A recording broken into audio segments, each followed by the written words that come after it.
vedare tinokuchingamidzai zvekare kune chimwe chirongwa pano paZim Facebook Secrets and Confessions. Tadzoka zvekare nemamwe mamessages. Pane imwe message iyo yandakatumidzirwa ichibva kuna vanzvadzi vedu mushure mekunge vanditumidzira message yavo ndokubva vazosenda zvekare imwe voice note.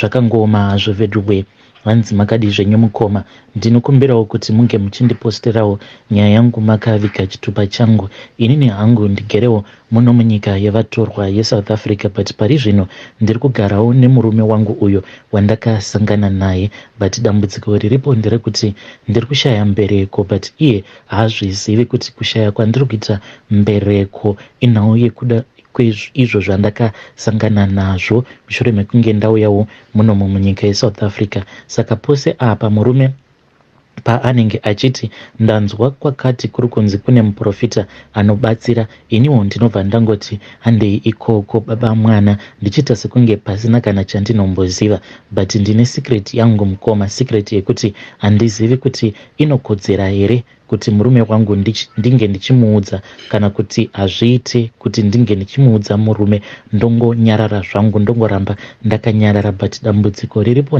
nderekuti shungu dzangu dziri pakuti dai ndakwanisawo kumupa mwana, dai ndakwanisa kumuitira mwana, but zviri kutoramba zvachose nekutoti chibereko chacho handitomborina, ende iye murume haatozvizivi kuti chibereko chacho handitomborinawo zvachose. I have been keeping this secret from him ever since I started dating him. So rikedzai ndinge ndichimbokudzoserai kumashure zvishoma. Inini mukoma ndakarerwawo navatete vamenowo kuti why is it amai vangu vasina kuda kundirera, but kana ndichinzwa history yangu ndinongonzi ndakatorwa navatete apo pandainge ndichitori mudiki, hanzi pandakangokwanisa kungotanga kungofamba mushure mekunge ivo amai vandirumura ndo pandakabva ndazouya ndikabva ndatorwa navatete vainge vari hanzvadzi yababa vangu. Saka vatete vangu ava vakazonosvika pakunoita bofu, but hii nyaya dzakaitwa navatete vangu dzimwe dzacho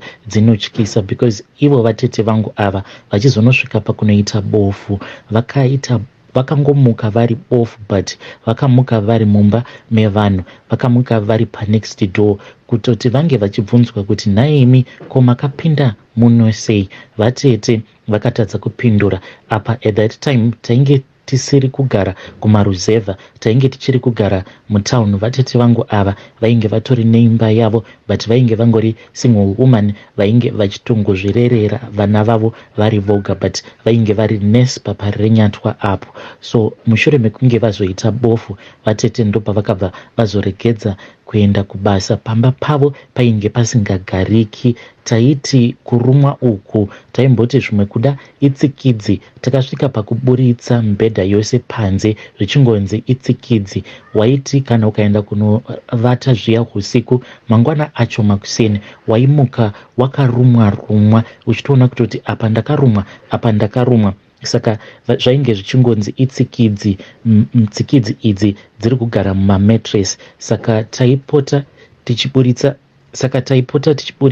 mametress aya panze kuti ange achizoswera achirohwa nezuva, but still mukoma zvainge zvisingatombobetsere kuzotonosvika tichizonoisa parafini. Hanzi parafini inodzinga tsikidzi, but still wemahuya weparafini wakati uchita sekunge hwainge hwapera, ndopatakabva tazodzosa zvekare mibhedha iya mumba, but tsikidzi idzi dzakaramba dzichingonetsa. Kubva mutsikidzi tikabva tatanga kudyiwa nenda mukoma, then pamba apa pakabva pazotanga kuonekwa zvigoritoto, but ini zvigoritoto izvozvo handina kana kumbogara ndakazviona, asi vana vavatete ndo vainge vachiti kana vakabuda panze usiku hanzi vaisangana nevamwe vakadzi vainge vakareba kuenzana nemiti, but inini zvipoko izvi nezvigoritoto zvacho zvainge zvichionekwa handina kana kumbogara ndakazviona. Saka vatete vakazomanikidzika kuti vange vachitengesa imba iyi, because chikwereti chavo uko kuCity Council chainge chakawanda. Saka vakabva vazongotaura neimwe friend yavo uyo wavainge vachishanda naye, vakabva vamukumbira kuti iye ange achizovakweretesa mari kuti vakwanise kuclear zvikwereti. Saka iye akabva azoti ainge achida kuti vange vachitengesa imba yacho, ndokuzotengesa kwakaita vatete vangu imba, tikabva tazobva muHarare. Asi chinondinetsa nanhasi ndechekuti even though vabereki vangu vainge vaine musha wavo, but still amai vangu pavakanzwa kuti izvi ndo zvainge zvichiitika kuna vatete, havana kana kumbogara vaita shungu kuti vange vachiuya kuzonditora. Amai vangu vakazonditora mushure mekunge vatete vangu vashayika, ndo pavakabva vazouya mama vakabva vazonditora. Saka mukukura kwangu kwose vatete ndainge ndichitongoona sekunge ndivo amai vangu. Sezvisinei ndakabva ndazotanga kugara naamai vangu, kukabva kwaitika zvakaitika kuzonosvika ndichizonotizawo murume wangu, ndokubva ndazouya kunoku kuJoni. Ndakati ndauya kuno kuJoni because of my desperate situation, ndikabva ndangotangawo kungopinda nadzo idzi dzemujolo kuzonosvika ndichizosangana nemurume wangu wekutanga wandakatanga kugara naye. Kubvawo ipapo ndo pandakabva ndazosangana neuyu wandava kugara naye akazoenda akanondibvisira. But apo pandainge ndichiri single ndakabva ndazowana basa manje, but ndakabva ndazowana basa kumasuburbs. Saka uku kwandakawana basa kwainge kuine macomplexes akawanda, ende vanhu vainge vachigarako vazhinji vacho vanhu vainge vaine mari dzavo, ende kwainge kwakazara mabhachura echiZimbabwe vari varume. Saka ndakabva ndazongotanga kungonyengwawo nevarume vaya, but ndainge ndichingovaramba kudzamara umwe wacho manje azondiinvita, akabva ati iye ainge achida kuti ndinge ndichiuya kupati. Saka ndakabva ndazoenda kupati kuya. Chakandinetsa ndechekuti ndakati ndiriko kupati kuya ndo pandakabva ndazongonzi ndinge ndichingonwawo doro, but ndainge ndisingatombofariri doro zvachose. But shure mekunge ndanwa doro riya ndo pandakabva ndazopepuka ndichitoona kutoti ingawani ndainge ndiri murumu mangu umo pamba apo pandainge ndichishanda samaid. Saka zvinhu izvi zvakazongoramba zvoitika kuti pose pandinenge ndiinaye murume uyu, then ndaibva ndazongopatika the following morning ndisingakwanise kurangarira kuti kochii chakaitika the previous night. Zvino takazongoramba tonetsana because zvainge zvoitika ndezvekudai. Kubva zvandainge ndakatanga kuita bonde naye ndakabva ndazotanga kuona kuti pose apo pandinenge ndiri kumaperiods, ropa rangu parinenge richibuda raibuda riine madischarge, zvekare raibuda riine zvinyama zvichiita sekunge chibereko changu chainge chichiora, uye ndaita imwe discharge yainge ichinhuhwa zvisingaite. Ndakangoramba ndongomubvunza, but the more yandairamba ndichimubvunza the more yaaiboekana achindiudza kuti inini ndinobohwa, I am not fun to be around. Then akabva azondipa mari. Ngoma mari iyi yandakapiwa ndinotoshaya kutoziva kutoti mari iyi chaizvo yakashandei. Yes, I know kuti imwe yacho ndakabva ndazopa amai vangu. Ndakangoramba ndongobuda madischarge aya anenge akazangana nezvinyama kuzonosvika ndichizonosangana nemurume wangu. At that time patainge tichiri boyfriend and girlfriend, ndainge ndongorota hope, ndaiwanzokurota hope dzekuti ndinenge ndichimhanyiswa neex-boyfriend yangu iya muzimba uya ainge aine mari.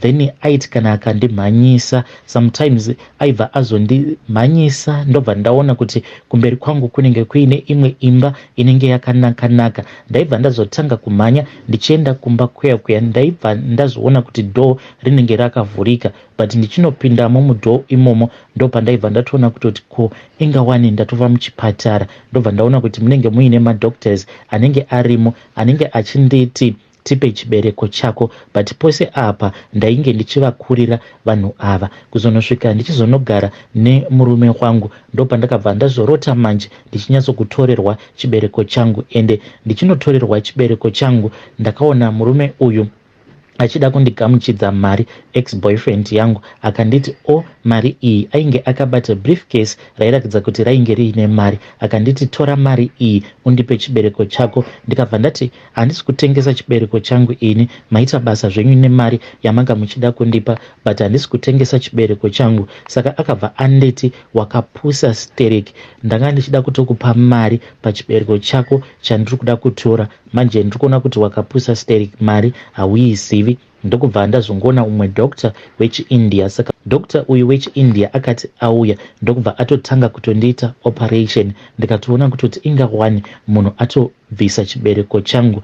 Mukoma ndokutotsakatika kwakaita chibereko changu nekurwarawo kungoramba ndorwara. Ndakafungidzira kuti zvimwe kuda ndainge ndiine STI. Ndopandakabva ndazoenda kune umwe doctor general practitioner. Ndakati ndaenda kuna doctor uya vakabva vazotaura neni vakati ivo vainge vachiziva umwe doctor, but doctor uyu anongoshanda nevanhukadzi, iye ndigaino. Ndikabva ndanzikana ndikaenda ikoko ndinokwanisa kuzonoudzwa kuti what was going on, why is it ndaingoramba ndichingobuditsa zvinyama kusikarudzi kwangu uye nedischarge inonhuhwa. Ndakabva ndazoenda kuna gaino uya. Saka doctor uya akabva azonditora ndokubva azondiisa pasikani. Saka akangoramba otarisa achingotarisa achitsvaka.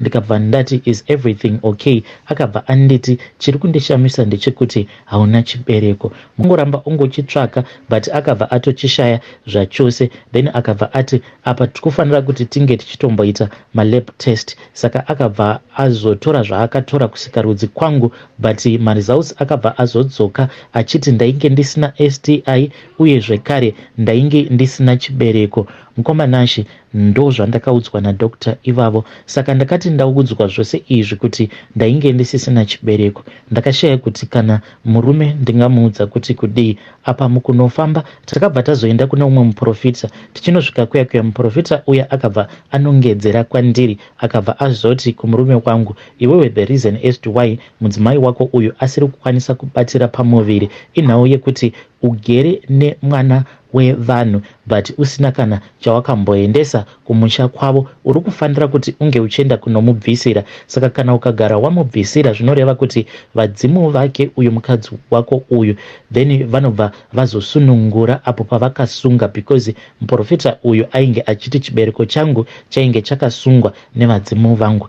Ndakabva ndafara because ndakabva ndatoona kutoti munhu uyu atondisapota uye ndichatongoramba ndichitongohwanda nechiprofita chake. Saka inini ndo zvandinongoita, ndinongohwandawo nacho chiprofita ichocho chekuti midzimu yangu yakatsamwira murume wangu. Kwose kwatinoenda chinondichamisa ndechekuti tinongogara tichingoudzwa that same story yekuti midzimu yangu yakatsamwira murume wangu. Saka iye anotozviblemawo. So since ainge ongoramba achingoudzwa kuti midzimu yangu yakamutsamwira, akabva azoti baby ndine kamari kangu kandiinako. Since ainge apiwa mari yake yebonus akabva ati baby ndafunga kuti mari iyi yandapiwa nemurungu wangu yebonus tinge tichingoishandisa ndinge ndichingoenda kunokureva. Ndikabva ndati paribo, but mumwoyo mangu hana yangu ndainzwa kuti yainge isina kugadzikana, because I still knew kuti kunyangwe tikadzokera kumusha tikaenda kumusha nothing is going to change because chibereko chacho handisisina zvachose. But ndakabva ndangopretenda ndikatongoita kunge ndainge ndakafara, but deep down I was really sad. Ndokubva tazoenda kumusha. Takabva kumusha, this was muna December, ndopandakabva ndazonobvisirwa.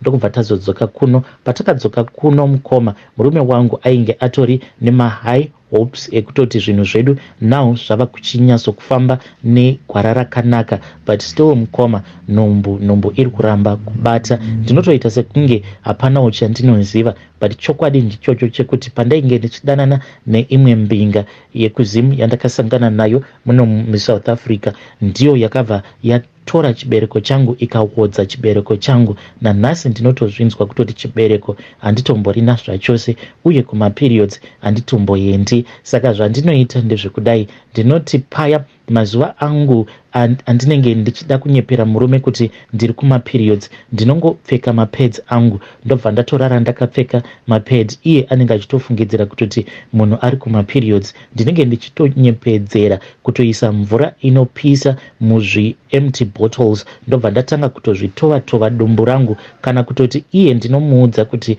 nditovewo dumbu rangu because ndanzwa nemaperiod pain. Ende ndinotonyepedzera sekunge munhu ari kunzwa jeko, but ndinenge ndichitongomunyepera zvake because ndinotya kuti kana akagara aona kuti kana kumaperiods kwacho handitomboende, anobva azotanga kuzvibvunza mibvunzo yekuti saka munhu iyeyuyu kana kuri kunzi haatoendi kumaperiods kwacho saka nhumbu yacho ingabata sei. Saka ndiwo masecrets angu awa andakachengeta, andakaviga pakadzikadzika pemwoyo wangu. Handizivi kuti ndomuudza here murume wangu kana kuti ndongoramba hangu ndakanyarara, zvimwe kudawo Mwari vachazongosvikawo pakunondinzwira tsitsi. Hei vedare, ndo meseji iyo yandakatumidzirwa ichibva kuna vahanzvadzi vedu mushure mekunge vanditumidzira meseji yavo yekutanga vakabva vazondisira voice note ravo. Yo, zvakangooma hazvo vedu we. Please ngatizamei kuti tinge tichitaura navo mucomment section. Hey, hanzi that is my dark secret. Iwo unochitoti mukadzi ari kunzwa jeko, izvo mukadzi anenge asitombori kumaperiods zvake. Yo, regedzai tibva taenda panyedu inotevera. Nyedu inotevera yakamira sekudai so. Hanzi makadi zvenyu mukoma, ndinokumbirawo kuti munge muchindiposterawo nyaya yangu makaviga chitupa changu. Ininiwo ndinoshanda samate mukoma. Ndakapotsa ndapisira because this was last week. Ndakabatwa nemurume wamadam boss wangu, saka ndine zvimwe zvimushonga izvo zvandakapiwa. It's not like I am in love with her husband, but kuchechi takangonzi kana uchida kuti unge uchiwana favor in the eyes of your boss, pane mamwe maprayers atainge tanzi unongoyawo kumberi then ubva wazotenga maherbs iwawo. Saka ndakabva ndazoendawo ndikabva ndanotenga maherbs awo ekuti kana uine munhu waunenge uchishandira unongoisira munhu waunenge uchishandira maherbs iwawo. So ndakabva ndatengawo maherbs aya ndokubva ndazodzoka kumba. Saka the following day, musi weMonday mausiku, ndakati ndichibika paya pandainge ndava kupakura, ndopa ndakabva ndazotora kaplastic kaya kainge kaine maherbs andainge ndatenga kuchurch. Ndiri pakati pekumwaya ndichiisa muplate yainge ine chikafu chemurume wamadam boss wangu, ndopa akabva angokaruka apinda mba achitobva kugym achitononanga kufridge. He was grabbing his water, but akabva andiona manje ndichimwaya. Saka akabva andibvunza kuti ko, what are you doing? Lucky enough painge paine chimwe chibhodhoro chainge chine maherbs aya ecoriander. Ndokubva ndangobata bodhoro chiya ndikabva ndatanga kumwaya. Akabva azongonditi next time do not sprinkle coriander inenge isina kubikwa muchikafu mangu because inozondirutsisa nekasmell kacho kehumbishi. But mukoma ndakatoponawo murutsva, and I'm still thinking of better ways kuti ndinge ndichimuisira maherbs iwawo so that vange vachindiwedzerawo pay sezvo zviri izvo zvatakaudzwa napastor kuchurch. Vedare, ndo message iyo yandakatumidzirwa ichibva kuna vahanzvadzi vedu. Yo, zvakangooma hazvo vedu we. Nai zviriko here kuti kuchurch, saka mura kuti kuchurch kwava kutengeswawo maherbs ekuisira mabosses enyu, asi ngatitaurei navo mucomment section vahanzvadzi vedu ava. Yo.